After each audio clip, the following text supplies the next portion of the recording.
En grand timide qu'il était, c'est l'œil rivé dans son viseur que Robert Doisneau est devenu, sans le savoir, un grand témoin de son siècle.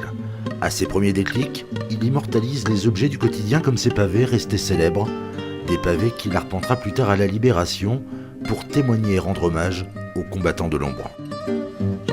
Il a fait beaucoup de photos au moment de la Libération parce qu'ils avaient du mal à trouver des pellicules, autrement le matériel photo, il n'y avait rien. Donc c'est surtout au moment de la Libération qu'il a fait des photos.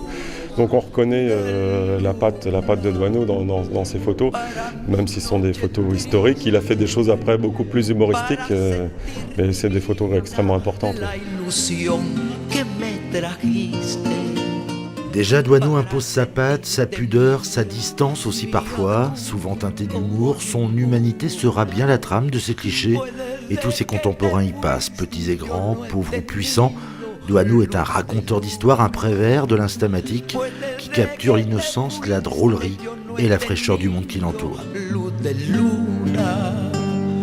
On sent qu'il aime les gens et qu'il y a toujours de l'amour et de l'émotion dans ses photos.